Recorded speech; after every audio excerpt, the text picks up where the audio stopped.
What is going on in my Houston Texans family? So today I will be giving you my grades on the position groups, on how the season went, and quite honestly guys, this season was an absolute disappointment. Only 3 victories, 7 wins combined in the last 2 seasons. Even though this was a hard season to watch, and shout out to the ones that did. You guys are true Houston Texans fans. We are H-Town till we drown over here. There are some hidden gems, some diamonds in the rough. Believe it or not, there is a young core. Nico Collins, Damian Pierce, Derek Stingley, Kenyon Green, Jalen Petrie, Christian Harris. Diamonds in the rough, and all they need is a head coach to harden them out and make them very good players on this Houston Texans team. Players to build upon for the future, and that's why I'm saying there's brighter days ahead, right? Because when you look at who we are selecting as the head coach, whether it's D'Amico Ryan, Shane Steichman, Jonathan Gannon, Edro Evero, all these guys are leaders on their respective team, are successful on their respective team, and each and every single one of those guys might be head coaches this year. So shout out to the Houston Texans for nailing this hiring process. And let's go ahead. Well, honestly, before we get into that, guys, I want to shout out the other Houston Texans content creators. We are a family at the end of the day. Brighter days are ahead. Shout out to Landry Locker, Cody Stutes, my boy, the lead co-host of the HOU versus U podcast, Harley. Make sure to follow him on Twitter. Clutch City Entertainment, John Crumpler, Jordan Texan Stotts, and always the OGs themselves, Texans Unfiltered, and Saw Sportsman. Shout out to all the Houston Texans content creators. Now let's go ahead and start off with the grading process for this Houston Texan and these position groups. At the QB position, it started off with Davis Mills, and the question was, I gave this group a C- because the question with Davis Mills in the beginning of the season, in last year's offseason, was, can he do enough where you don't have to select the QB with your first pick in this year's draft? Can he prove that he could be a potential starter for the future? Maybe a franchise QB, and he answered that question halfway into the season, and that was no. We saw some of Kyle Allen because of how bad Davis Mills played. Kyle Allen was absolutely worst. We had to bring in Jeff Driscoll to give this offense some type of juice and some type of excitement. And, you know, they did have their moments against the Chiefs, against the Cowboys, the win against the Jaguars and the Titans, but this QB overall group was a disappointment, and you might need to get one in free agency, and you are definitely taking one at the second pick, whether it's Bryce Young or CJ Stroud. A new QB will be starting next year for the Houston Texans in week 1. The running back group, I gave it an A- solely because of Damian Pierce. Damian Pierce, drafted in the 4th round. We knew he was going to be him as soon as we saw him in that preseason game against the Saints. He was fantastic all throughout training camp when I saw him.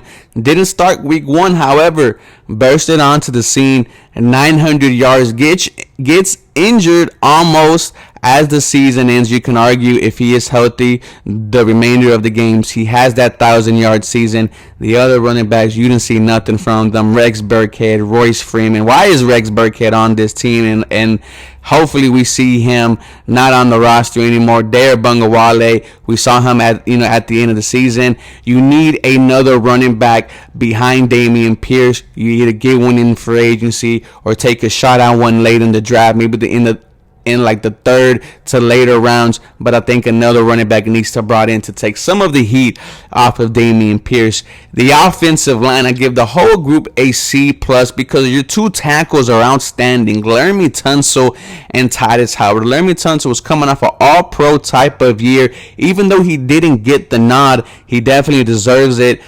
Titus Howard absolutely answered all the questions coming into the season on if he can be a really good right tackle. That answer was yes. Been moved around his whole first 4 to 5 years on this Houston Texans team, and now he's found a home at right tackle. He should be a priority and extending, and should be one of the building blocks for this Houston Texans team. The center position was absolutely horrible. It started off with Justin Britt. It finished off with with Quisenberry, and you need a new center. Whether you take a shot at one in free agency, Bradley Bozeman, Garrett Bradbury, or you draft one in the draft, the guy from Ohio State. Left guard Kenyon Green had a really hard rookie season. Finished it strong though his last two games. Really the game that stood out was the last one against the Jaguars.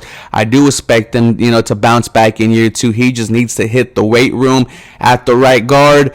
AJ Cann, he was very, decent. He was okay. I could see the Houston Texans bringing back AJ Cann next year, and I could also see them bringing in some competition to compete at that right guard spot. You're looking into the draft, that offensive tackle from Florida who blocks for Dameon Pierce is absolutely fun to watch. But I like this, offensive line group. They took a step ahead this season. Looking forward to a bigger one next year.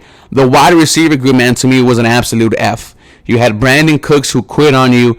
Nico Collins didn't really take that, that second year step that we wanted to. That was kind of on, also with the poor quarterback play.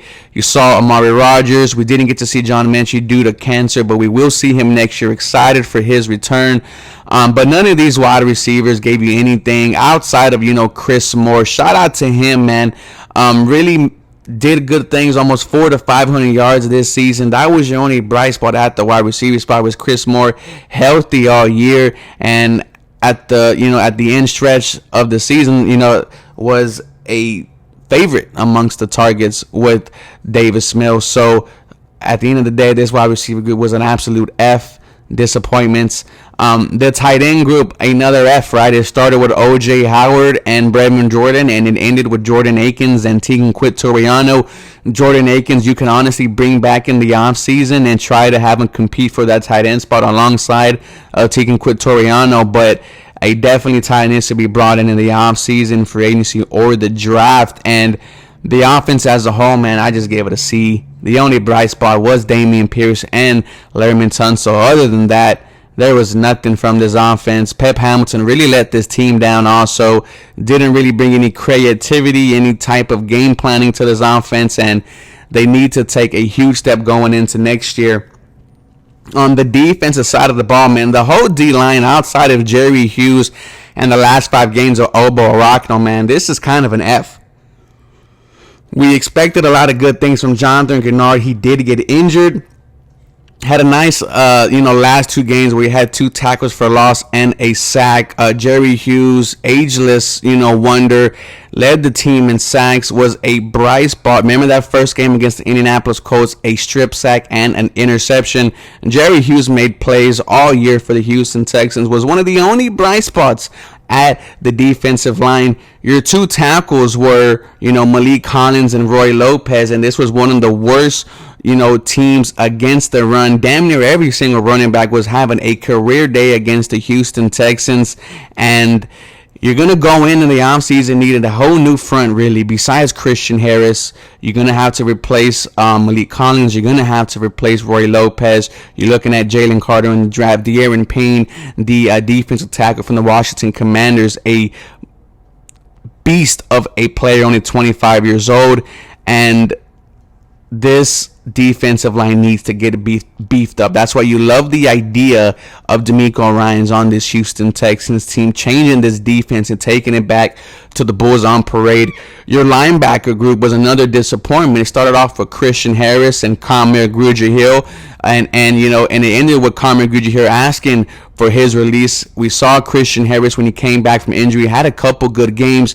Garrett Waldo had a couple decent games, but you need to see more from this linebacker group. I don't think Christian Harris come back next year. Maybe we did see a little bit of Neville Hubert. Don't know if he gets back next year, but you might need to go into this offseason for agency needing a whole new linebacking core besides Christian Harris. Your secondary was the only bright spot on this Houston Texans defense, led by Steven Nelson, your home run free agent signing from the Philadelphia Eagles. He was absolutely fantastic this year. Made plays, all throughout the year. Was locked down. Derek Stingley, had a nice couple games, had that interception in the red zone, but you want to see him more man-to-man, where he specialized in at LSU, and he had some moments where he looked like the number 3 overall pick. Did get injured, but I do think if he is a little bit more healthy, he might have played. I want to see, Derek Stingley more in man-to-man next year. Desmond King, veteran, had a couple great games for the Houston Texans. Excited for him to be back next year and leading this, this secondary, this cornerback group. Your two safeties were very good. Jalen Petrie, 140 tackles, 5 interceptions, tackles for loss, a human heat-seeking missile. Jalen Petrie was probably the bright spot for this Houston Texans defense as a rookie, right? Played all 17 games, had that 2 interception game against the Bears, and really had a strong couple games as the season wrapped up. And Jonathan Owens, his first year starting as a safety, you can't ask for anything much more. You might need to get a safety next to Jalen Petrie next offseason. However, this whole season as a whole, man, you got to give it an F. You only won 3 games. There are better days coming. You guys let me know how I did. Give me your grades. As always, go Texans. Y'all have a very blessed day.